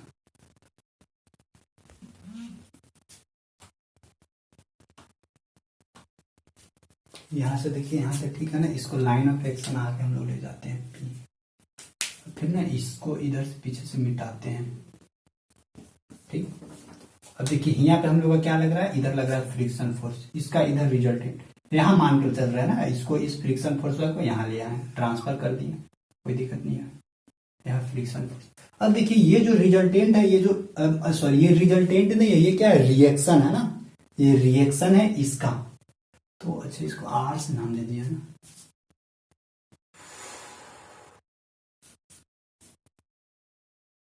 तो फिर इस दोनों, अच्छा देखिए इस दोनों फोर्स का एक रिजल्टेंट फोर्स निकलता है, यानी ये दोनों फोर्स है, इस दोनों फोर्स का एक क्या निकलेगा, एक रिजल्टेंट फोर्स निकलेगा ना। ये दोनों ये यार मीन्स यहाँ ध्यान रखिएगा, ये रिजल्टेंट नहीं है, ये रिएक्शन है, ये रिएक्शन फोर्स। अब यहां से देखिए तो इस जगह से हम लोग क्या निकाल देंगे, म्यू बराबर एफ अपॉन आर, यहां से लिख सकते हैं, फिर से आर बराबर रिएक्शन फोर्स, फिर से आर बराबर रिएक्शन फोर्स, आर बराबर रिएक्शन फोर्स।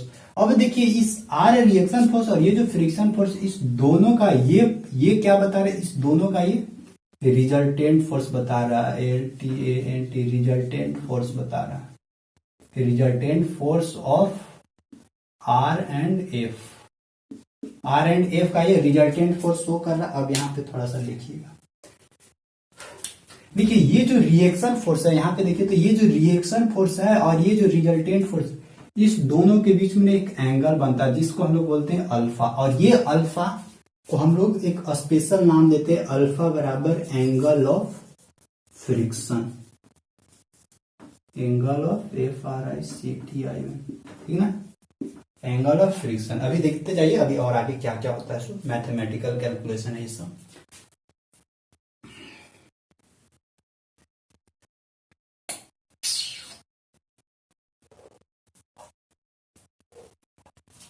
इसको ना यहाँ पे ऐसे प्रोजेक्ट करते हैं, इसको इधर परपेंडिकुलर गिराते हैं। तो देखिए, तो ये जो फ्रिक्शन फोर्स इधर का, फ्रिक्शन फोर्स का ये जो रिजल्टेंट है इसको भी नीचे गिराते हैं। ये जो फ्रिक्शन फोर्स है वही तो है, ये वाला फ्रिक्शन फोर्स है, इधर फ्रिक्शन फोर्स है। और ये जो देखिए ये वाला जो रिएक्शन, ये हम लोग क्या दिखा रहे हैं, ये रिएक्शन दिखा रहा है। तो यहाँ पे देखिए, तो कोई रिलेशन निकलेगा, अल्फा बराबर इस एफ, यानी यहाँ पे ये एफ है फ्रिक्शन फोर्स, एफ और आर के बीच में कुछ रिलेशन निकलेगा, इस अल्फा के साथ निकलेगा। क्या निकलेगा, tan अल्फा बराबर क्या हम लोग लिख सकते हैं, यानी यहां से हम लोग लिख सकते हैं tan अल्फा बराबर क्या हम लोग लिख सकते हैं, एफ अपॉन आर, क्योंकि परपेंडिकुलर अपॉन बेस होता है, यानी एफ अपॉन आर। अब देखिए एफ अपॉन tan अल्फा बराबर एफ अपॉन आर हम लोग लिखें, और म्यू बराबर एफ अपॉन आर लिखें, म्यू बराबर एफ अपॉन आर लिखे, ध्यान रखिएगा यहाँ पे म्यू बराबर एफ अपॉन आर लिखे। तो यहां से हम लोग को क्या पता चलता है कि म्यू बराबर, अब हम लोग लिख सकते हैं इसको इक्वेशन फर्स्ट मान के, इक्वेशन इसका सेकेंड मान के, from equation first and second mu बराबर क्या होता है, tan अल्फा, म्यू बराबर tan अल्फा। और इस tan अल्फा का मैक्सिमम वैल्यू कहां तक जाता है, आपको पता है ना, tan अल्फा का मैक्सिमम वैल्यू कहां तक जाता है, 1 तक जाता है, 1 तक, 1। यानी friction force, sorry coefficient of friction हमेशा और हमेशा लेस देन 1 होता है। इस चीज को भी यहाँ पे याद रखिएगा, एमसीक्यू में है ये क्वेश्चन पूछा था, एसएससी जेई का है क्वेश्चन, एसएससी जेई में ये क्वेश्चन पूछा था कि कोएफिशिएंट ऑफ फ्रिक्शन फोर्स का वैल्यू कितना होता है। 4 ऑप्शन दिया हुआ रहेगा, more than 1, less than 1, equal than 1। तो हमेशा क्या होता है, लेस और इक्वल देन 1, क्योंकि tan 45 का वैल्यू 1 तक पहुंचता है। इसके बाद तो यानी यहां से हम लोगों को क्या क्या पता चला, यहां से एक हम लोग को ये इक्वेशन मिला कि अगर फ्रिक्शन फोर्स निकालना है तो friction force mu upon R पे डिपेंड करता है। म्यू और आर से हम लोग क्या निकाल सकते हैं, यानी म्यू और आर बोले तो इस ऑब्जेक्ट का रिएक्शन। लेकिन यहाँ से आप लोग एक चीज ध्यान रखिएगा, ये जो कॉन्टैक्ट सरफेस का जो एरिया है ना, उस एरिया पर डिपेंड नहीं करता है फ्रिक्शन। हम लोग सोचते हैं ना कि क्या सोचते हैं कि अरे थोड़ा चौड़ा रहेगा, मतलब चौड़ा सरफेस रहेगा, ज्यादा सरफेस ले रहा है तो वहां पे ज्यादा फ्रिक्शन होगा। नहीं, उस पे यानी फ्रिक्शन फोर्स एरिया पे डिपेंड नहीं करता है, फ्रिक्शन फोर्स किस चीज पे डिपेंड करता है, रफनेस ऑफ सरफेस पे डिपेंड करता है। इसको भी लिख दे रहे हैं कहीं, अच्छा यहाँ पे नीचे लिख देंगे, नीचे ना जगह, नीचे लिख दे रहे हैं, friction force depend upon, friction force depend upon, ये लॉ ऑफ फ्रिक्शन में आ जाएगा, friction force depend upon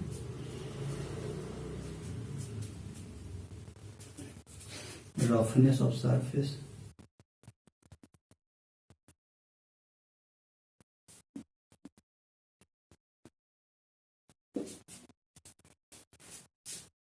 it is not depend upon, it is not depend on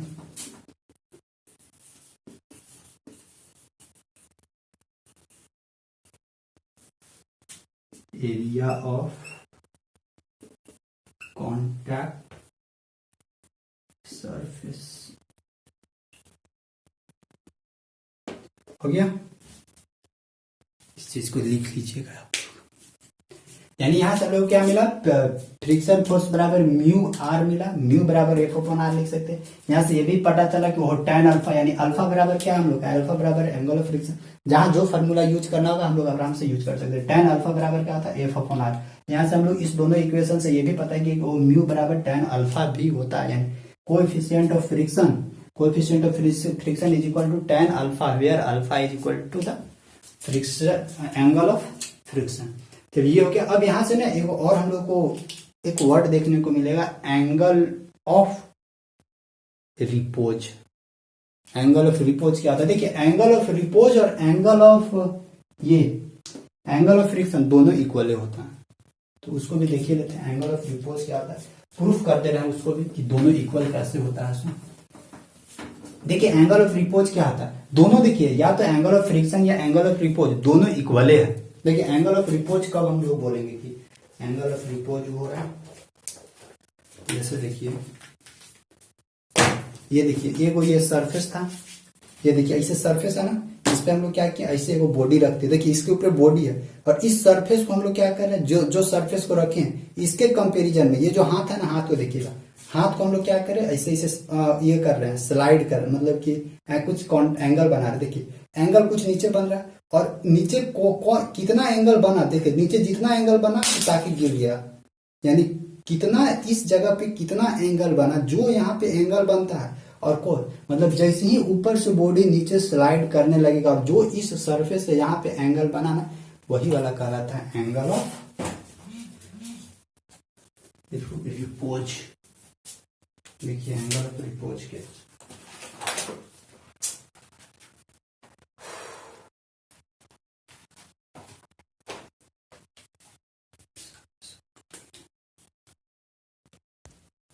देखिए मिटा रहे हैं, इसको रहने देते हैं, म्यू बराबर tan अल्फा रहने देते हैं,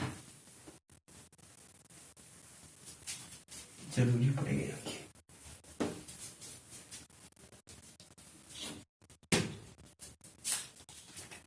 देखिएगा, ये वो सरफेस है, इस सरफेस से यहाँ पे कोई ऑब्जेक्ट रखा हुआ था, ये ऑब्जेक्ट यहाँ से क्या है, स्लाइड करने वाला है, और जो यहाँ पे थीटा एंगल बनता है वही। अब जैसे देखिए, इस बॉडी का कुछ वेट होगा अपना, ये बॉडी का वेट होगा, तो नीचे बॉडी का वेट क्या काम करेगा, W बराबर काम करेगा। अब देखिए इस बॉडी का रिएक्शन का होगा, देखिए ये इसके कांटेक्ट में, तो कांटेक्ट सरफेस का जस्ट ऊपर ये रिएक्शन देगा, ऐसे R रिएक्शन देगा, R रिएक्शन देगा, और यहाँ पे W है, W किसके बराबर, इस W का बॉडी किसके बराबर है, mg के बराबर। और हमेशा ध्यान रखिएगा, ये थीटा बराबर क्या होता है, ये वाला होता है, ये थीटा बराबर ये वाला होता है, और यहाँ पे थीटा बराबर क्या है, थीटा बराबर है एंगल ऑफ रिपोज।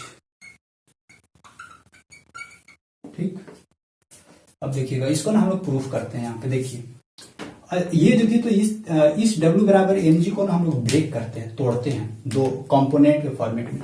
तो ये देखिए इसके साथ थीटा लगा हुआ, तो ये क्या हो जाएगा, W बराबर mg के डायरेक्ट लिखते, ये हम लोग को क्या हो जाएगा, mg cos थीटा देगा, ये नीचे वाला, और ये देखिए ये वो इधर भागेगा, इसका जस्ट पैरा, क्योंकि बॉडी इधर में स्लाइड करेगा, तो जब बॉडी इधर स्लाइड करेगा तो ये किसके बराबर हो जाएगा, mg साइन थीटा के बराबर। अब देखिए जब बॉडी एनए स्लाइड कर रहा है, ध्यान रखिएगा, बॉडी एनए स्लाइड कर रहा है, तो इसका फ्रिक्शन करने काम करेगा, फ्रिक्शन इधर काम करेगा। दिख रहा है कि नहीं दिख रहा है, दिख रहा है, फ्रिक्शन करने काम करेगा, उधर की ओर काम करेगा। अब देखिए यहां से काम करते हैं, देखिए ये फ्रिक्शन किसके बराबर है, ये फ्रिक्शन इस mg साइन थीटा के बराबर है, mg साइन थीटा के बराबर है, और ये देखिए तो ये जो रिएक्शन है वो किसके बराबर है, रिएक्शन किसके बराबर है, mg cos थीटा के बराबर है।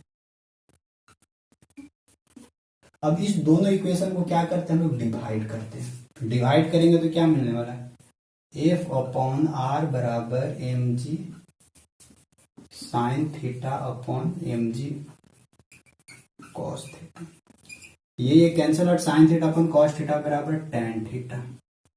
अब देखिए F अपॉन R बराबर क्या होता है, F अपॉन R बराबर म्यू होता है, म्यू बराबर tan थीटा। अब ये हम लोग को म्यू बराबर tan थीटा बोले, तो ये थीटा हम लोग का क्या था, एंगल ऑफ रिपोज। देखिए एंगल ऑफ फ्रिक्शन बराबर में म्यू था, एंगल ऑफ रिपोज बराबर में म्यू है, तो म्यू म्यू इक्वल करेंगे तो tan थीटा बराबर tan अल्फा हो जाएगा, म्यू म्यू मतलब कि वो म्याओ म्याओ वाला नहीं, म्यू म्यू, इसको म्यू बोलते हैं, ए म्यू ई म्यू, देख लीजिएगा। tan थीटा बराबर क्या, tan अल्फा, तो यहां से हम लोग थीटा बराबर फिर अल्फा बोल सकते, यानी angle of repose is equal to angle of friction होता है। यानी अब हम लोग यहाँ से ये भी बोल सकते हैं इस चीज को, यहाँ पे ये जो थीटा, इसको हम लोग ये भी बोल सकते हैं कि इसको एंगल ऑफ फ्रिक्शन भी बोल सकते हैं। यानी यहां से लिख दे रहे हैं angle of repose equal to angle of friction.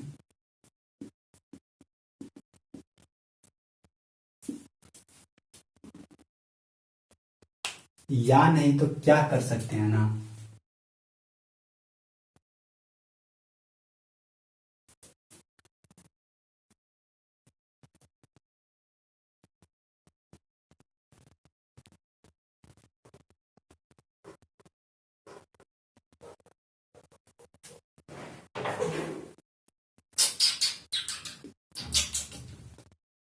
अगर हम वहां पे अल्फा,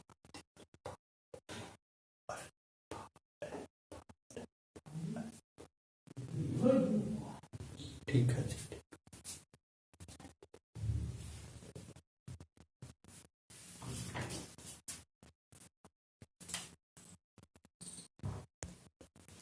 चलिए यहाँ तक हो गया, यही है हम लोगों का फाइनल मैथमेटिकल कैलकुलेशन। अब यहाँ के बाद हम लोग खाली मिलेगा न्यूमेरिकल।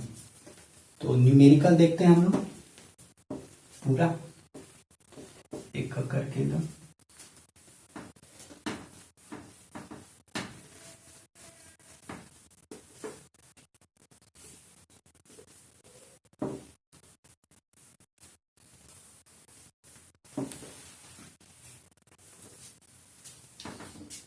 देखिए न्यूमेरिकल आप लोग को भी बुक में मिलेगा, अपना अपना बुक से भी सब लोग न्यूमेरिकल बना सकते हैं।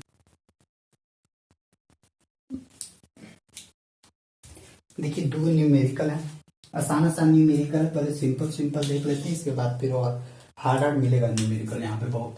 देखिए बोलता है क्या, the force of friction between two surfaces in contact is 20 Newton. यानी फोर्स ऑफ फ्रिक्शन दिया हुआ, मान लेते हैं यहाँ पे कॉन्टेक्ट और फोर्स ऑफ फ्रिक्शन इधर लग रहा है, इधर फोर्स लग रहा होगा, तो एक बराबर दिया हुआ है 20 न्यूटन।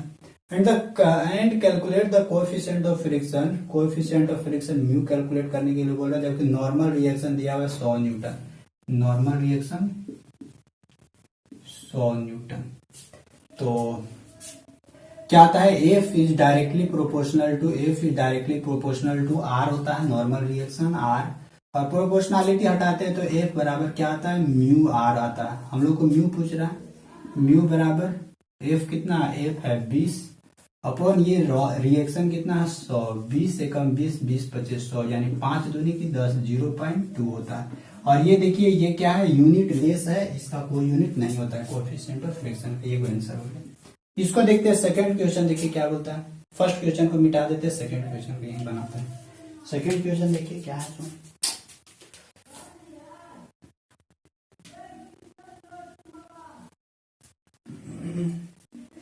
देखते हैं इसको मिटाते हैं। अब ये निकल गया, फर्स्ट हो गया, एकदम सिंपल था, लेकिन मिलेगा आगे न्यूमेरिकल, अच्छा न्यूमेरिकल मिलेगा। अभी थोड़ा शुरुआत है ना, तो इसको देखिए हम लोग को क्या बोलता है, ए ब्लॉक ऑफ मास 3 kg, एक ब्लॉक है 3 kg का, यानी 3 kg का है, ठीक है। एम बराबर कितना दिया हुआ, 3 kg दिया हुआ है। 3 kg lying on A floor पे रखा हुआ है। कोएफिशिएंट ऑफ फ्रिक्शन इज 0.4, यानी म्यू बराबर दिया हुआ है 0.4 दिया हुआ है, 0.4। A force 3 Newton is applied on the block, इस ब्लॉक पे कितना फोर्स लगा रहे हैं, 3 न्यूटन फोर्स लगा रहे हैं, 3 न्यूटन फोर्स लगा रहे हैं। और इसका वेट भी दिया हुआ, मास दिया हुआ 3 kg, तो 3 kg तो नीचे वेट लगेगा, वेट क्या लगेगा, mg के बराबर, यानी mg। और जितना नीचे उतना ही ऊपर रिएक्शन काम करेगा, ठीक, रिएक्शन काम करेगा। यानी रिएक्शन बराबर क्या निकला, देखिए रिएक्शन बराबर mg निकला, यानी रिएक्शन बराबर mg। मास बराबर कितना था, 3 kg, और g का वैल्यू 9.8 ले लेते हैं, कितना निकलेगा, 3 8 24 के 4 हाथ में बचा 2, 3 9 27, 28 29, 29.4 न्यूटन। अब देखिए जब फोर्स इधर लग रहा है तो फ्रिक्शन फोर्स इधर काम करेगा, तो हम लोग को बोलता है कि calculate the force of friction between the block and floor, ये ब्लॉक और फ्लोर के बीच का फ्रिक्शन फोर्स निकालना।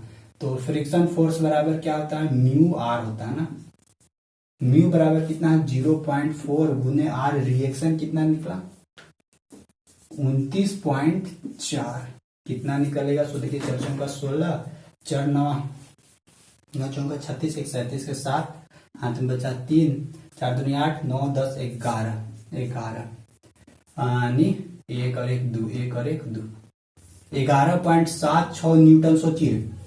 सोचिए यहाँ पे, ध्यान से सोचिए, गौर से सोचिए।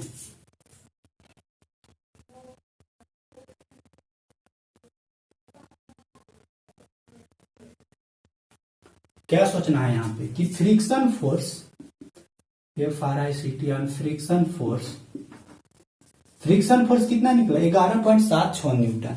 अब कितना फोर्स लगा के इसको खींच रहे हैं, 3 न्यूटन फोर्स लगा के खींच रहे हैं। क्या इसी हिलेगा ये बॉडी? हिलने का संभावना है थोड़ा सा इस बॉडी में, हिलेगा ही नहीं बॉडी। कहा फ्रिक्शन फोर्स इतना लग रहा है, इतना से पीछे खींच रहा है इसको, और इधर 3 न्यूटन फोर्स लग रहा है। यानी यहाँ तो ये 3 न्यूटन कोई बिना जान का जान हो जाएगा, तो बिना जी जान का हो जाएगा। तो यानी बॉडी क्या रहेगा, बॉडी एट रेस्ट रहेगा, बॉडी एट रेस्ट रहेगा। ठीक, यानी ये जो भी अप्लाइड फोर्स लग रहा है वो फ्रिक्शन फोर्स से कंपैरिजन में बहुत कम है। तो calculate the force of friction, force of friction तो निकल गया, लेकिन यहाँ से कंक्लूजन भी निकल गया कि बॉडी क्या रहेगा, रेस्ट में। क्यों? क्योंकि अप्लाइड फोर्स लगा रहे 3 न्यूटन और इधर से खींचना का 11.76 न्यूटन। तो इससे जब तक ज्यादा फोर्स नहीं लगाएंगे तब तक बॉडी आगे भागेगा नहीं। तो यही था हम लोग का 2 सिंपल टाइप का क्वेश्चन था। सिंपल है, लेकिन इसके बाद अभी और मिलने वाला है क्वेश्चन, बहुत ज्यादा क्वेश्चन मिलेगा, ठीक ना। तो एक और न्यूमेरिकल करते हैं हम लोग, दूसरा के बाद तीसरा न्यूमेरिकल। अगली वाला थोड़ा सा उसमें दम रहेगा ना।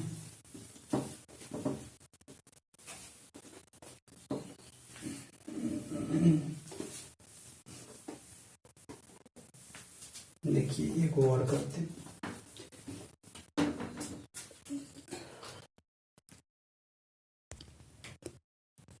देखिए एक तीसरा क्वेश्चन है, ये क्या बोलता है इसको समझते हैं।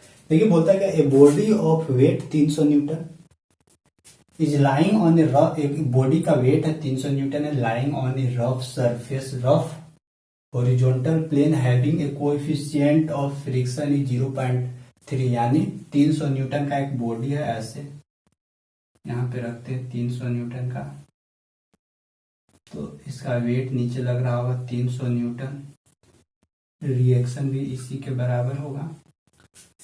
म्यू जबकि दिया हुआ कितना 0.3। फिर बोलता है find magnitude of the force which can move the body. हम लोग को वो फोर्स निकालना है जो इस बॉडी को क्या कर सकता है, मूव करवा सकता है। While acting at an angle of 25 degree with horizontal, और वो ऐसा एक फोर्स है जो हॉरिजॉन्टल के साथ, ये हॉरिजॉन्टल के साथ कितना डिग्री पे एक्ट कर रहा है, मान लेते हैं ये हॉरिजॉन्टल है, इस हॉरिजॉन्टल के साथ 25 डिग्री पर एक्ट कर रहा है, यानी ये पी फोर्स है। तो यही पी फोर्स हमको निकालना है, जबकि इसका फ्रिक्शन किधर काम करेगा, इधर फ्रिक्शन फोर्स काम करेगा, ठीक है ना। तो देखिए निकालते, ये रिएक्शन है, रिएक्शन बराबर 300। देखते हैं यहाँ पे इस पी को पहले रिजोल्व करते हैं, इस पी को रिजोल्व करते हैं तो इन्हें क्या मिलने वाला है, पी कॉस 25 डिग्री, ऊपर क्या मिलने वाला है, ऊपर मिलने वाला है पी साइन, रेट से करते हैं रिएक्शन है ये, एक और क्या मिलने वाला है पी साइन 25 डिग्री। ये इतना हो गया। अब यहां से हम लोग क्या करते हैं ना, यहां से इक्वेट करते हैं। देखिए हॉरिजॉन्टल फोर्स बराबर हॉरिजॉन्टल के साथ इक्वेट कीजिए, वर्टिकल के साथ इक्वेट कीजिए तो खुद हो जाएगा। देखिए ये हॉरिजॉन्टल क्या है, हॉरिजॉन्टल पी कॉस 25 है ना, यानी हॉरिजॉन्टल फोर्स हम लोग को पी निकालना है, पी हॉरिजॉन्टल फोर्स बराबर क्या निकला, एफ बराबर पी कॉस 25, पी कॉस 25। और देखिए एफ बराबर क्या होता है, एफ बराबर होता है म्यू आर, एफ बराबर म्यू आर होता है ना, एफ बराबर म्यू आर बराबर पी कॉस 25। हमको निकालना क्या है, हमको निकालना है पी, तो यहाँ म्यू आर बराबर पी कॉस 25 होगा। अब म्यू तो पता है यहाँ पे 0.3, रिएक्शन निकालना होगा यहाँ पे। देखिए रिएक्शन किसके बराबर है, देखिए पहले हॉरिजॉन्टल फोर्स निकला, वर्टिकल फोर्स निकालिए।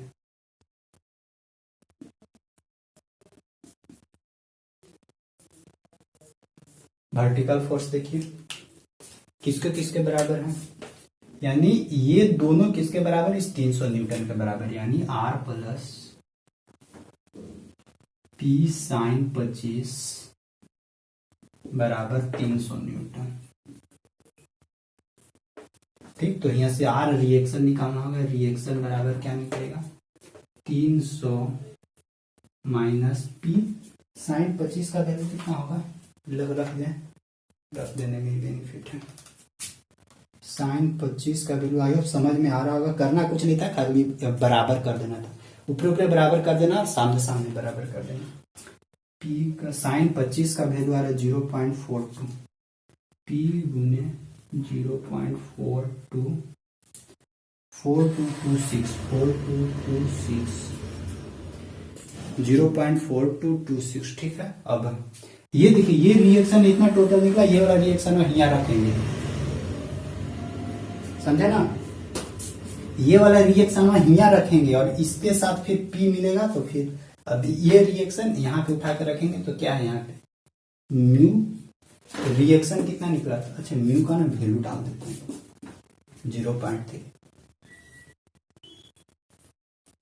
ये उठा के यहाँ रखते हैं, 300 माइनस P गुने 0.4226 बराबर P cos 25 का वैल्यू क्या आता है, cos 25, कैलकुलेटर बढ़िया चलाइएगा, 0.9063, P गुने 0.9063 यहां तक हुआ। अब इसके साथ मल्टीप्लाई करते हैं, 3 तिहाई 9, 1 2 1.0, ठीक है, माइनस, अब ये इसके साथ मल्टीप्लाई करते 0.4226 0.4226 गुने 0.3, P गुने 0.12678 बराबर इन्हें हो जाएगा P गुने 0.9063। ये देखिए ये टोटली उठ के नहीं आ जाएगा तो प्लस में आ जाएगा, यानी यहाँ बचेगा 90 बराबर, ये दोनों जोड़ेंगे, दिख रहा है ना,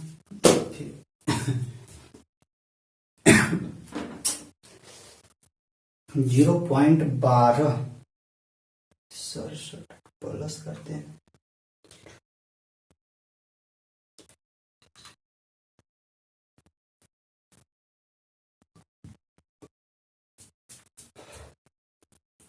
P गुने 1.0308।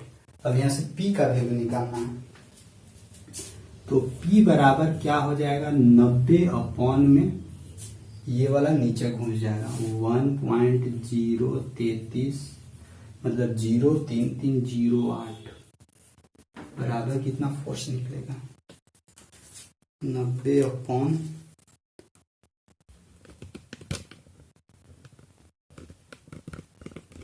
ठीक है ना, 90 अपॉन 1.03308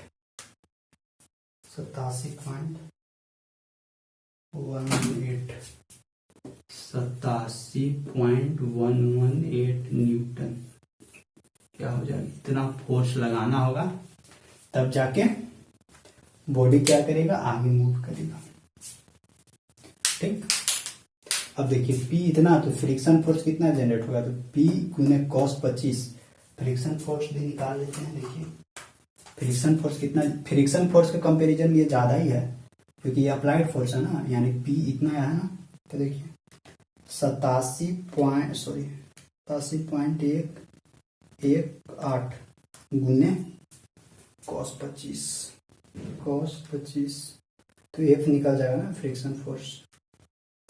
देखिए कितना आ रहा है 78.9557, यानी फ्रिक्शन फोर्स इधर कितना पीछे लग रहा है 78.9557।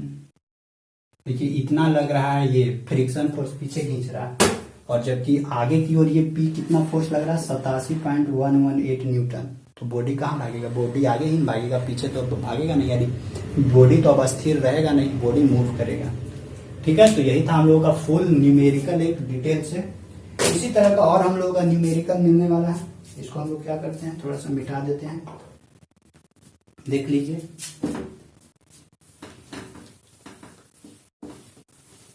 इसको इरेज कर देते हैं और आप लोग भी अब अपना अपना बुक से सॉल्यूशन कीजिएगा न्यूमेरिकल का। फ्रिक्शन का आप लोगों का एक और लेक्चर देंगे, फ्रिक्शन का एक और लेक्चर देंगे जिसमें कुछ कुछ और न्यूमेरिकल है, तो कुछ कुछ और न्यूमेरिकल हम लोग देखेंगे। ये तो हम लोग का एक हॉरिजॉन्टली था। अगर इंक्लाइंड भी रहेगा ना, इंक्लाइंड, तो इंक्लाइंड वाला का हम लोग कैसे फोर्स निकालेंगे, वहां से कैसे फ्रिक्शन फोर्स निकालेंगे, अप्लाइड फोर्स कैसे निकालेंगे, एंगल कैसे निकालेंगे, ये सब भी तो वो हम लोग